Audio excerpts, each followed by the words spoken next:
Now, the Washington Post is distancing itself from an expert group it used as a source for an article on fake news and so-called Russian propaganda. The paper's responding to widespread criticism that the report it based the article on was flawed and that the group behind it should not be trusted. Well, the initial article, the Washington Post, accused 200 US news sites of being, quote, routine peddlers of Russian propaganda. The list it was referring to was put together by a little-known collective called Prop or Not, which claims to be made up of independent political analysts and computer scientists. An editor's note later appeared above the article pointing out that the paper doesn't vouch for the group.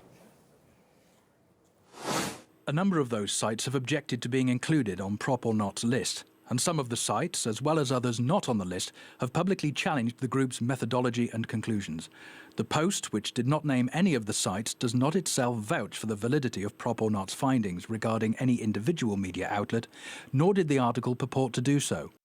When the Washington Post published that article, which effectively allowed a mysterious group called Prop or Not to accuse some 200 alternative news outlets of being, quote-unquote, peddlers of Russian propaganda, citing the supposed findings of this group as evidence of, quote-unquote, fake news being spread around during the election. When the Washington Post published the article, the U.S. mainstream media ran with that story. It spread like wildfire, effectively smearing outlets as diverse as Drudge Report, Truthdig, Naked Capitalism, Antiwar.com, and the Ron Paul Institute, who found themselves on the list, which to many was reeking of McCarthyism. The ones who are charging us with listening to what Russia tells us to say, I think they've lost all credibility. People look at that and say, same old stuff again, but they're looking for scapegoats and they're looking to try to destroy the messenger. So they comprised a list in an effort to discredit us as Russian agents. The list, what it does, it provides Americans, Europeans, anyone, with objective sources of information that they can turn to. So it's backfired on the people doing this.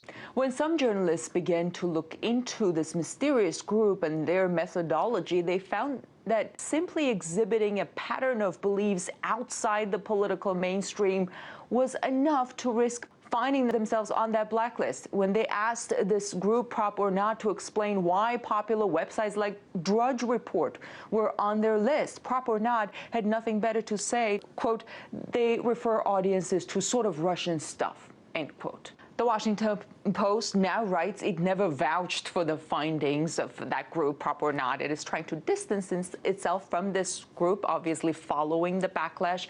But if you look at their article, it referred to them as independent researchers. It gave them credibility, which in effect validated their smearing of some 200 alternative news outlets. The Washington Post, published this article as this bombshell story to expose fake news, but it appears in this case the Washington Post ended up generating fake news.